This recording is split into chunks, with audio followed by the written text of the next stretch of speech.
Bwana Yesu asifiwe. Jina langu naitwa Mchungaji Jeremia Msemwa wa kanisa la Free Pentecost Church Tanzania.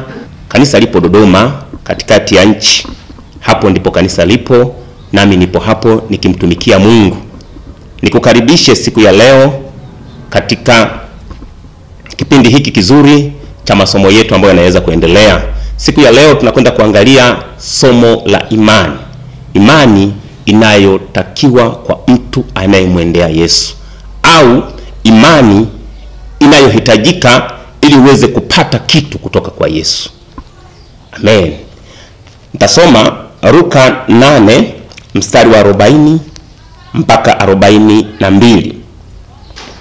Luka 8 mstari wa 40 mpaka 42. Biblia inasema mstari wa 40, basi Yesu aliporudi, mkutano mkuu ulimkaribisha kwa furaha, maana walikuwa wakimngojea wote. Na tazama, mtu mmoja akaja, jina lake Yairo, naye ni mtu mkuu wa sinagogi. Akaingia, akaanguka miguuni pa Yesu, akamsihi aingie nyumbani kwake, kwa kuwa binti yake yu katika kufa, ambaye ni mwana pekee, umri wake apata miaka 12. Basi nataka tuone juu ya mambo haya machache juu ya imani. Imani itendayo kazi, imani inayohitajika kwa Mkristo kumwendea Yesu, na imani ambayo kwayo tunaweza tukapata mafanikio, imani ambayo inaweza kusababisha upokee kile unachokihitaji. Huyu ni Yairo. Yairo alikuwa ni mtu aliyekuwa akiishi katikati ya jamii, na alikuwa akiishi pia, alikuwa ni mtu ambaye anafanya kazi yake kuu. Alikuwa yeye ni mkuu wa sinagogi, maana alikuwa ni mkuu katika kanisa lile. Yeye alikuwa ndio kiongozi, alikuwa akitumika katika dini ile ya Kiyahudi. Yeye alikuwa ni mkuu. Sasa yeye alikuwa na mke na alikuwa na mtoto mmoja. Mtoto huyu alikuwa anaumwa sana, mahututi. Sasa Yesu alikuwa akipita maeneo hayo, na alipokuwa akipita maeneo hayo kulikuwa kuna kundi kubwa la watu. Biblia inaonyesha kwamba alipokuwa akipita kundi kubwa la watu, Yairo akapenya katikati ya watu, akajitupa miguuni pa Yesu. Tunaongea juu ya imani ambayo inamsababisha mtu apokee, imani ambayo inaweza kumfanya mtu apate kitu kutoka kwa Mungu, na imani ambayo inahitajika. Kwanza inahitajika, alafu pili inasababisha mtu apokee kitu kutoka kwa Mungu.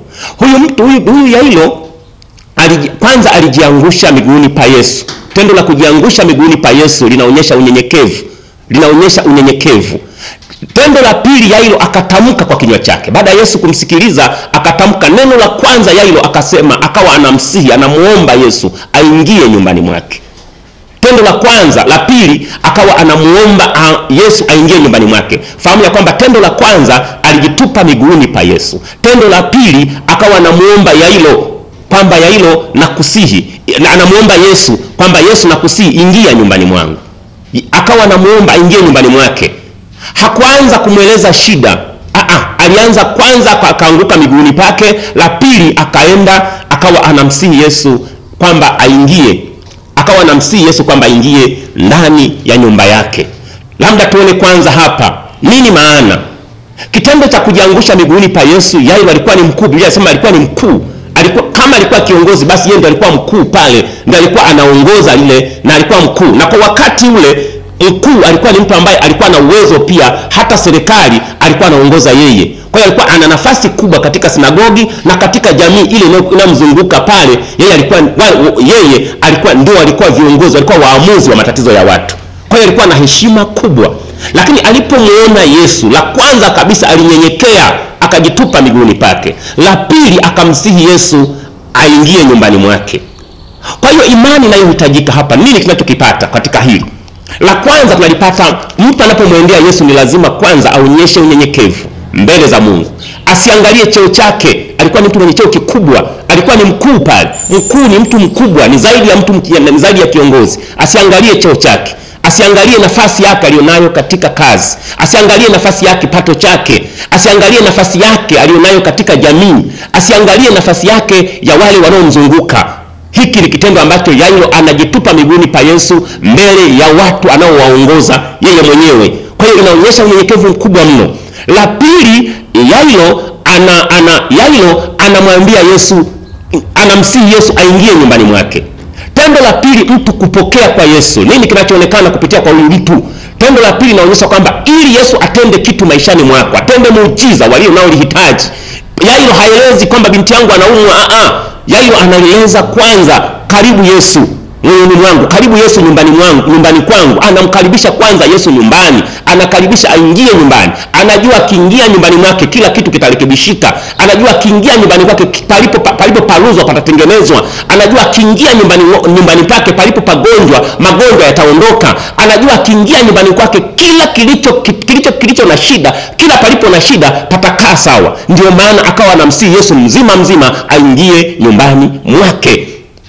Ndivyo tunavyosoma. Biblia inasema kwamba Yairo, mkutano ulikuwa mkuu wa watu. Ule mstari wa 40 panasema basi Yesu alipokuwa akienda, mkutano mkuu wa watu ukawa pamoja, ukawa umempokea. Walimpokea, mkutano mkuu ulimpokea Yesu. Kwa hiyo watu wengi, kwa namna nyingine naweza nikasema, kwa kuwa yeye Yairo alikuwa ni mkuu eneo lile wa sinagogi, na wale watu wote, kulikuwa kuna madhehebu mengi wakati ule. Kwa hiyo wale watu wote pale walikuwa ukisali hapo, Yairo alikuwa ndio kiongozi wao. Kwa hiyo alikuwa ana namna vyovyote vile, alikuwa anayo namna ya kujenga heshima, na kwa sababu alikuwa ndio kiongozi wao, ana kipato, alikuwa anaongoza kwa namna yoyote ile, na hata kipato kilikuwa kizuri, maisha yake yalikuwa mazuri, maana alikuwa ni mkuu. Huyu asingekuwa mkuu huku akiwa maskini, asingekuwa mkuu huku akakosa chakula, asingekuwa mkuu huku akakosa pa kulala. Lazima walimtengenezea mahali pa kulala, na akawa anaongoza wale watu katika jamii. Alikuwa anawashauri ndoa zao, anawashauri kuhusu familia, anawashauri kuhusu mifugo yao, anashauri kuhusu mambo mengi ya kwao waliokuwa wanaishi maisha ya kijamii. Lakini kukawa kuna shida imejiingiza nyumbani, hawezi kuitatua. Mtoto anaumwa na ni mwana pekee. Nini kilifanyika kwa Yairo? Yairo alipoamua, Yairo akawa ametulia, hana la kufanya.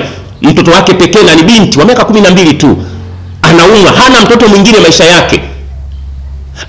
Alipogundua kwamba Yesu amefika sasa, alipomwona Yesu amefika maeneo yale, pamoja na wale watu kuwa wengi, masikini walikuwa wengi, matajiri walikuwa wengi, wamekusanyika kwa Yesu, watu wa namna mbalimbali wamekusanyika kwa Yesu, wanawake, watoto, watu wakubwa. Yairo kwa kuwa alikuwa na shida, akajitupa miguuni pa Yesu. Alijua kwamba hakuna kokote mahali, hakuna msaada mwingine ambao taupata kwa Yesu tu. Akijua kwamba kwa mahali pa kupata msaada ni kwa Yesu tu, akajitupa miguuni pa Yesu. Hatua ya kwanza. Hatua ya pili nimesema, Yairo akamchukua Yesu mzima, akamsihi kwamba njoo nyumbani mwangu. Tunapotaka kupokea kitu kwa Yesu, tunapotaka baraka kwa Yesu, ni lazima tusihitaji vitu, tusihitaji uzima tu kwa Yesu. Tumehitaji kwanza Yesu. Ndio somo linavyotuonyesha. Tumehitaji kwanza Yesu. Yesu anapoingia moyoni mwetu, Yesu anapoingia kwetu akiwa mzima, akiingia sasa, baada ya hapo, wakati mwingine huna haja ya kumwambia. Huna haja ya kumwambia na ugonjwa. Huna haja ya kumwambia nataka kufaulu masomo. Huna haja ya kumwambia kwamba Yesu nataka nipate watoto, nipate mke. Huna haja ya kumwambia Yesu kwamba nahitaji nipate hiki na hiki. Huna haja, maana umemchukua yeye jinsi alivyo, yuko ndani mwako. Tunasomaje kitabu cha Yohana 2? Kwamba Yohana 2 ile, Yohana mtakatifu 2 mstari wa kwanza pale, siwezi nikapasoma lakini panafahamika, nataka niseme lile neno. Yesu alialikwa kwenye ile harusi ya Kana. Baada ya ile harusi, kwa sababu alikwenda kwenye harusi mzima, Yesu akawepo kwenye ile harusi ile, Bwana alimwalika, akawa yuko pale. Alichokifaulu yule bwana harusi ni kumchukua Yesu vile alivyo na kumweka nyumbani mwake. Na kumchukua akakaa nyumbani mwake, akawepo pale miongoni mwa wale walioalikwa kwenye sherehe ile. Yesu akawepo. Baadaye yule mtu akaishiwa kinywaji. Watu wanajikusanya vikundi, wanasema chakula hamna, amealika watu wengi, chakula hamna. Yesu alipoona lile tatizo, hakumuuliza bwana harusi nini umepungukiwa. Kwa sababu Yesu alikuwa mahali pale, akajua tu sasa mimi nimekuepo mahali hapa, huyu mtu ameshaniita, amenialika, nimekuepo ndani yake, nimekuepo na mimi miongoni mwa hawa watu, na mimi nimekuepo muhimu mwa hawa watu. Yesu alichokifanya ni kuendelea kutengeneza divai ikaonekana ni njema zaidi kuliko ile ya kwanza. Na kitu chochote Hata bwana harusi yule mkuu wa meza ambaye alikuwa amesimama pale anasimamia harusi ile, sasa hivi wanasema yule mkuu wa meza ambaye amesimamia harusi ile, sasa hivi tunamuita mwenyekiti wa kamati ya harusi ile. Biblia inasema akashangaa akasema, ni kwa nini mwishoni naandaa divai nzuri? Hakujua kwamba imeandaliwa na Yesu, na kilichoandaliwa na Yesu lazima kiwe kizuri mpaka mwisho. Kilichoandaliwa na Yesu lazima kionekane cha kudumu. Uzima utakaoupata kwa Yesu unakuwa ni wa milele. Uzima unaopata kwa Yesu unakuwa hauna mashaka. Chochote unachokipata kwa Yesu kinakuwa cha kudumu. Kwa hiyo Yairo alionyesha hapa, nimerudi kwenye somo langu, Yairo alionyesha hapa, kwanza kabisa akanyenyekea, akajitupa miguuni pa Yesu. La pili, Yairo akaenda moja kwa moja kumwambia, Bwana nakusihi, njoo nyumbani mwangu, njoo nyumbani mwangu, njoo nyumbani mwangu. Biblia inasema kwamba hapakuwa nyumbani mwake hapo alipo Yesu.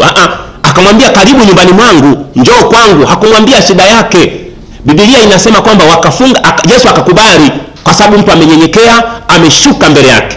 Nimeongea sana swala lile la kujishusha Yairo, kwamba Yairo alikuwa ni mtu tajiri, alikuwa ni mtu mwenye kipato kizuri. Yairo alikuwa ni kiongozi pale. Biblia inasema kwamba alikuwa mkuu yoyote yule ni mtu ambaye hawezi akaishi kwa shida sana. Kwa hiyo nyumba Yairo alikuwa nayo, mke Yairo alikuwa naye, mtoto alikuwa naye. Yairo alikuwa na mahitaji yake yale, hayakuwa na shida. Yeye alikuwa ndio mkuu, ndio kiongozi wa watu wale pale. Lakini Yairo akashikamana na Yesu, sasa akanyenyekea mbele za Yesu. Hakujali vile vitu alivyokuwa navyo. Hakuhesabu ule umaarufu, ukuu wake wa sinagogi aliyokuwa nao. Hakujali kipato chake alichokuwa nacho. Hakujali chochote alichokuwa nacho. Yairo alishuka akaanguka miguuni pa Yesu. Baada ya hapo sasa Mungu akaenda kuonekana sasa katika maisha yake. Yesu akaenda kutenda muujiza. Na Mungu akamsaidia kila alichokuwa anakihitaji. Yairo uzima ukapatikana. Lakini alipokuwa na Yesu, kuna jambo lingine hapa labda niliongee. Ile 8 mstari wa 50 unasema kwamba nitasoma ule mstari wa 50, ile Luka 8 ule mstari wa 50, 49 50. Anasema, alipokuwa akinena huyo, alikuja mtu kutoka katika nyumba kwa yule mkuu wa sinagogi. Alipokuwa akinena na Yesu, alipokuwa akiongea kimsi Yesu aende nyumbani mwake, Biblia inasema kwamba akatoka mtu kutoka kule nyumbani. Sasa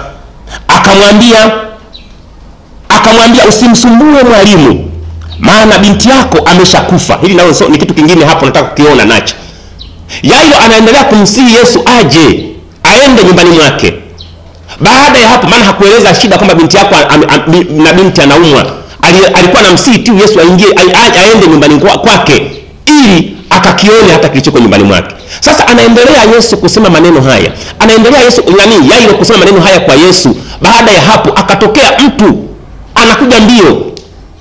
Alipofika kwa yule mkuu, akamwambia, usimsumbue mwalimu, acha endelee kuongea na wengine, acha endelee kuwabariki watu wengine, acha endelee kuwatia moyo watu wengine. Wewe binti yako ameshakufa, nenda kamzike. Maana yake ni kwamba waende wakaandae kumzika. Sasa nini kinatokea hapo? Yesu akamwambia nini? Mstari wa 50 pale. Akamwambia 51, akamwambia, amini tu binti yako atapona. Kwa hiyo Yairo, kwa sababu alishamkaribisha Yesu, na kitendo cha Yesu kukubali kwa Yesu, tayari akawa ameshakubaliana na Yairo. Pamoja na kwamba walitokea watu wa kumkatisha tamaa, walitokea watu wa kumvunja moyo. Usimsumbue mwalimu, mwache. Yesu tayari pale aliitwa mwalimu, alishakuwa mwalimu pale, na yeye ni mkuu wa sinagogi. Wanamwambia, usimsumbue mwalimu. Nini kinatakiwa kufanya? Twende tukaandae mazishi, binti yako ameshafariki. Yairo kwa sababu amemkaribisha Yesu, hakumwangalia yule mtu, akaendelea kumwangalia Yesu. Akawa anaendelea kumkazia macho Yesu. Anaendelea tu kumkazia Yesu. Yesu akamwambia, amini tu binti yako atapona. Nataka kuongea kwamba ukishamkaribisha Yesu, unataka Yesu akutendee jambo katika maisha yako, unataka kupona katika maisha yako, una ugonjwa, unataka Yesu akufanikishe masomo unayosoma, unahitaji kazi, umefaulu, unahitaji Yesu aponye magonjwa yanayosumbua familia yako, unahitaji Yesu aondoe yale matatizo ambayo yamezunguka katika nyumba yako, yamezunguka katika familia yako, yamezunguka katika mambo mengi yanayokusumbua, unahitaji Yesu akufanikishe, lazima umpokee Yesu, utubu dhambi zako, umhitaji Yesu aingie moyoni mwako. Ukishamhitaji Yesu aingie maishani mwako, baada ya hapo sasa Yesu atakuwa na jambo la pili la kufanya katika maisha yako, kukuponya. Anahitaji kukupatia sasa kile unachokihitaji. Lakini hii safari sasa ya kuwa na Yesu sasa, ya kuwa na Yesu katika maisha yako, kuna mapambano pia. Kuna watu ambao wanakukatisha tamaa. Watainuka watu wa kukatisha tamaa, watainuka watu wa kuvunja moyo, watainuka watu ambao watashusha sasa kila ambacho unakihitaji kwa Yesu. Watakwambia usimsumbue Yesu sasa. Hawezi kukufanikisha masomo yako, hawezi kufanikisha jambo hilo ukapona, hawezi kufanikisha kukutana na wazazi wako, hawezi Yesu akufanikisha jambo hilo. Na kuhakikishia, maadamu Yesu umempokea, basi hapo sasa kinachohitajika ni kuendelea kumsikiliza Yesu zaidi. Yule mtu alikwenda moja kwa moja kwa Yairo, mbele Yesu yuko hapo, Yairo amesimama hapo, anamwambia usimsumbue mwalimu. Usimsumbue mwalimu, binti yako ameshakufa. Nini kikafanyika hapo? Kilichofanyika hapo ni kwamba yule bwana akatulia, Yairo akanyamaza kimya, macho yake akamkazia Yesu. Akamkazia tu Yesu.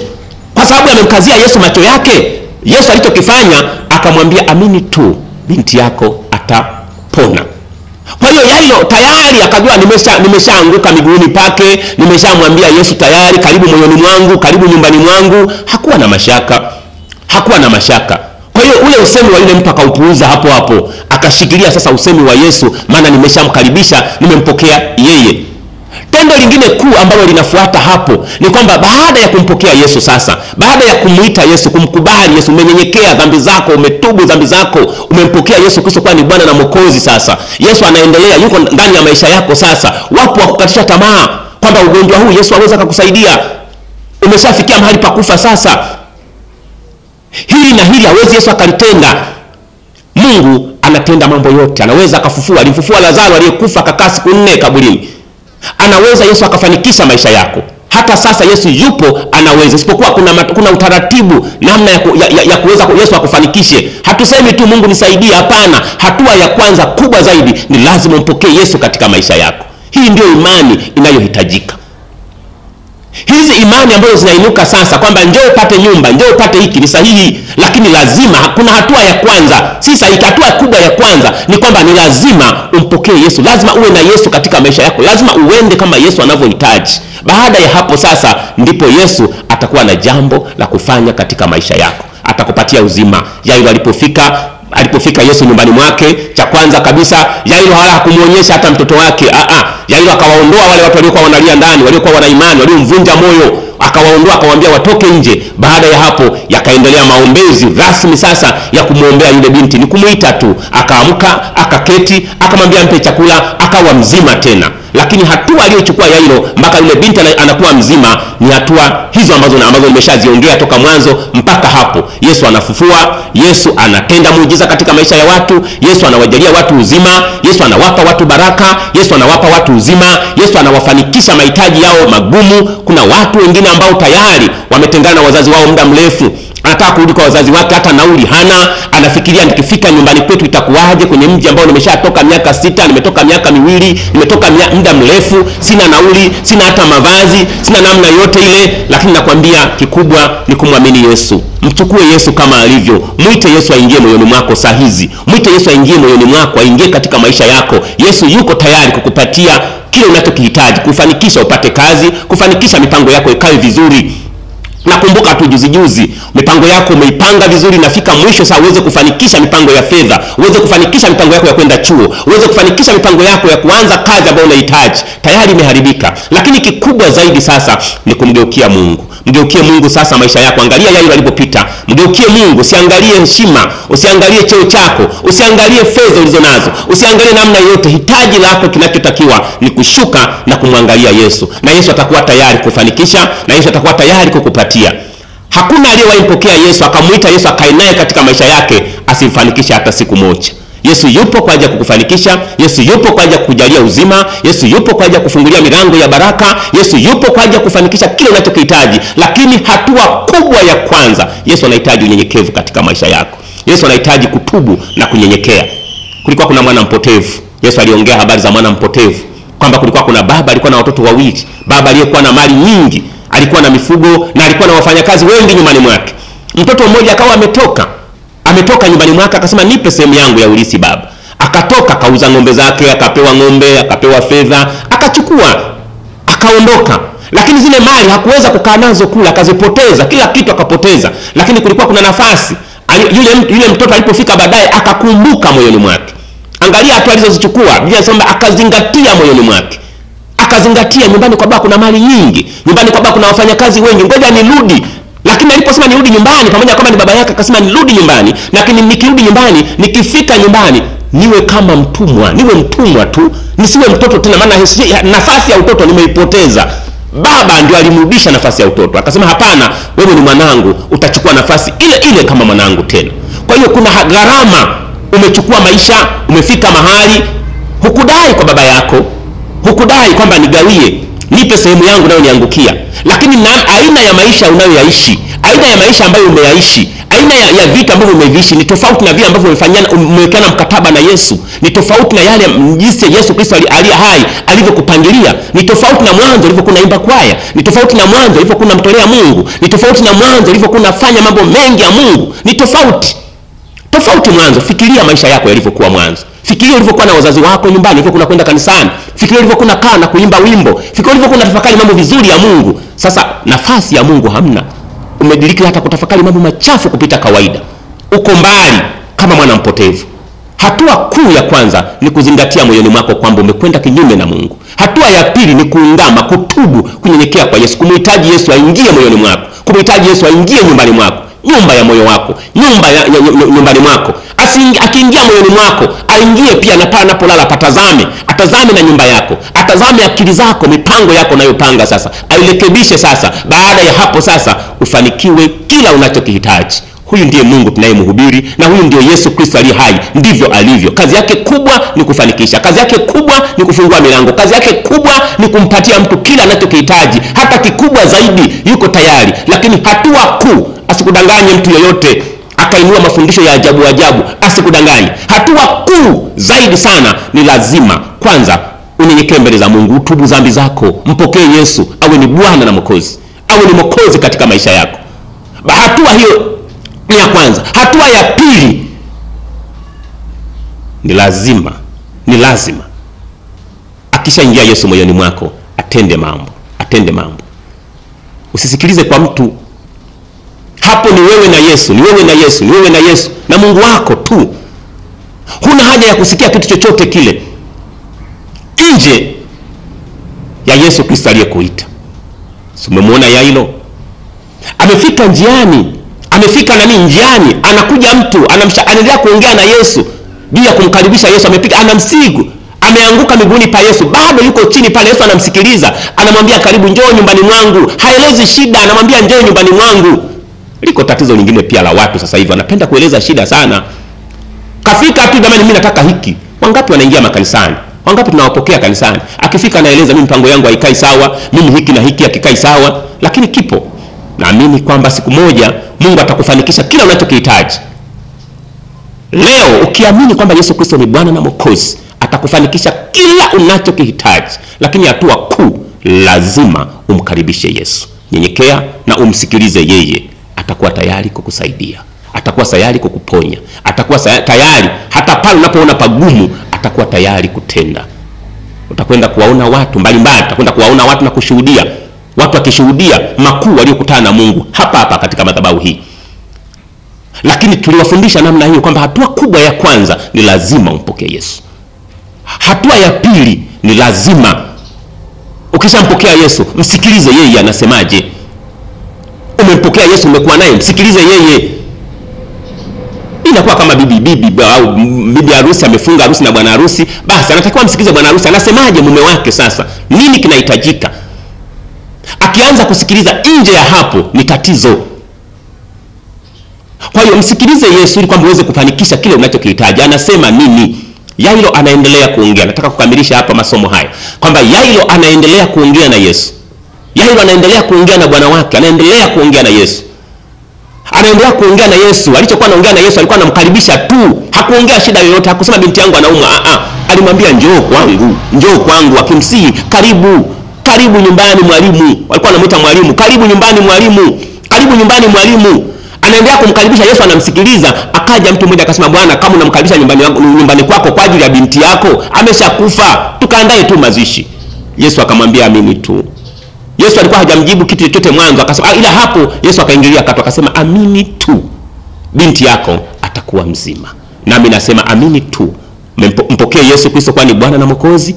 Ukishampokea kwa ni Bwana na Mwokozi katika maisha yako, endelea kuamini tu. Hakika mipango yako itakaa sawa. Hakika pale panapoumwa sasa na kwenda kuomba Mungu, Mungu atakwenda kukuponya. Mahitaji yako ambayo unayahitaji, Mungu atakwenda kuyatenda. Na mambo yako mengi ambayo unataka yakae sawa, yatakwenda kukaa sawa. Nasema atafahamu za watoto wako wanaosoma shule, atakwenda kuziweka sawa, masomo yakae vizuri. Vipaji vya watoto wako vitakwenda kuonekana sasa. Lakini kaa na Yesu sasa maisha yako, dumu kwake. Hawa wenye kuleta maneno, mipango yako imeshakufa sasa, basi achana na Yesu. Hao waache wapite. Lakini yuko Yesu Kristo pekee. Huyo usimwache apite, dumu katika maisha yako. Atakwenda kukusaidia na atakwenda kukufanikisha. Nahitaji kwenda sasa kumshukuru Mungu, kumkabidhi Mungu. Nimshukuru Mungu kwa ajili ya masomo haya. Baada ya hapo nitakwenda kuomba kwa ajili yako, kwa ajili ya mipango yako. Nitakwenda kuomba kwa ajili ya mwanao yule aliyeko hospitali. Nitakwenda kuomba kwa ajili ya mipango yako sasa. Nitakwenda kuomba kwa ajili ya mambo yako yamekwama siku nyingi. Umekaa kama mkiwa wakati wazazi wako unao. Umekaa kama mkiwa mjini, unazunguka unaonekana kama huna akili timamu. Umesoma, una elimu nzuri, umefikia mahali pazuri, unaweza kufanya kazi vizuri, lakini yote haya ni kwa sababu ya adui tu. Nakwenda kuomba sasa. Baada ya hapo sasa nitakwenda sasa kukuombea kwa ajili ya mahitaji yako. Yesu mfalme wa neema, Mungu wa majeshi, Mungu mwenye nguvu, asante kwa maana wewe ni Mungu pekee. Wewe ni Mungu tumaini letu, wewe ni Mungu kimbilio letu, wewe ni Mungu, hakuna mwingine zaidi yako. Asante kwa maana neno lako Bwana ni neno ambalo lina nguvu, neno ambalo linatenda, na ni neno ambalo liko hai.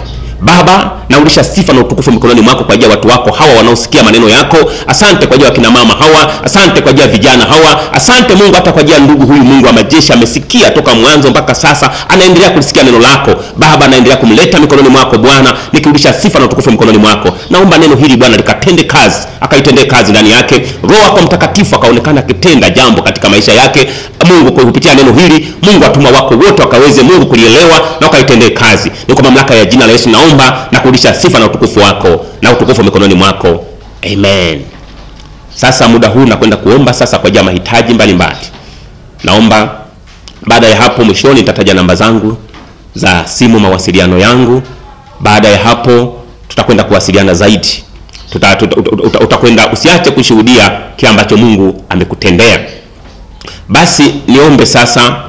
Naomba niombe. Ukiweza unaweza kukamata pale panapouma. Imani yako iwe kwa Yesu. Yesu Kristo pekee ndio mwenye kuponya. Yesu Kristo pekee ndio mwenye kuweza kukufanikisha. Yesu Kristo pekee ndio mwenye kuweza kukupa baraka. Yesu Kristo pekee ndio mwenye kukupa kila unachokihitaji. Ni Yesu Kristo pekee yake. Hakuna mwanadamu mwingine yeyote anayeweza kutenda. Lakini ni Yesu Kristo pekee yake. Weka imani kwa Yesu, mchukue Yesu kama alivyo. Baada ya hapo sasa, naomba mkono wako sasa uinue, shika pale panapouma. Kama ni kichwa, kamata moyoni.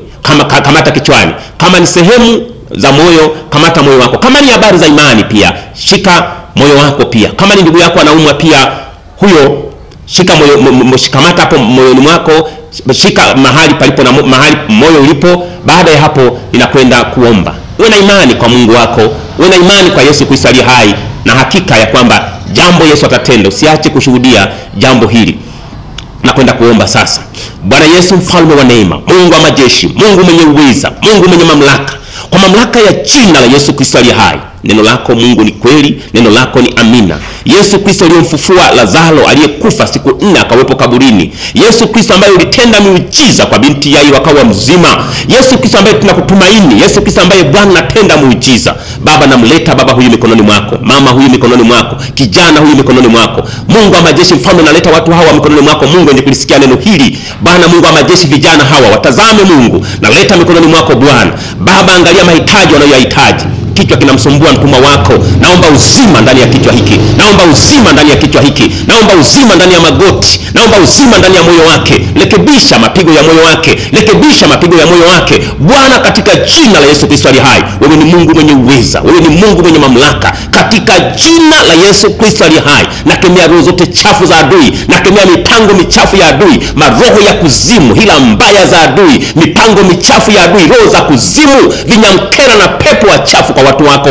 washindwe kwa jina la Yesu. Baba, naacha watu wako, watuma wako wote mikononi mwako. Wanahitaji kazi katika maisha yao, wanahitaji kazi katika maisha yao. Wamekutumaini wewe Bwana Yesu, wametumaini uwezo wako, wametumaini nguvu zako, wametumaini nguvu zako Mungu. Baba, umekupokea kwa ni Bwana na Mwokozi wako. Baba, umekana kufanikisha watumwa wako Mungu. Mtumwa wako Mungu anayo elimu, mtumwa wako Mungu anayo mipango ya kuweza kufanya kazi, anaweza Mungu. Naomba kumfanikishe Bwana, kama ulivyomfanikisha akasoma, kama ulivyomfanikisha Mungu wa majeshi mwaka jana na mwaka juzi akafanikiwa alipokuwa mikononi mwako. Naomba kufanikishe Bwana, vikarudi kila kilichopotea mikononi mwako kwa mamlaka ya jina la Yesu Kristo ali hai. Baba, naomba kafanikiwe sasa mtumwa wako, naomba awe mzima kwa jina la Yesu. Mgongo unayemsumbua katika jina la Yesu Kristo ali hai awe mzima. Mungu wa majeshi anahitaji watoto, Mungu mwenye nguvu, Mungu mwenye uweza. Wewe ni Mungu unayeweza kuumba, wewe ni Mungu unayeweza kuumba. Naomba kiumbe sasa kikaumbike kwa mamlaka ya jina la Yesu, kikatengenezeke kwa mamlaka ya jina lako Yesu Kristo ali hai. Asante Bwana Mungu kwa maana amekwenda kupokea sasa. Akapokee kwa uwezo wako, akapokee kwa uwezo wako, akapokee kwa uwezo wako kwa mamlaka ya jina la Yesu Kristo ali hai. Nimeweka mikononi mwako Mungu sasa, nikiamini uwezo wako na nguvu zako Mungu zimekwenda kuonekana.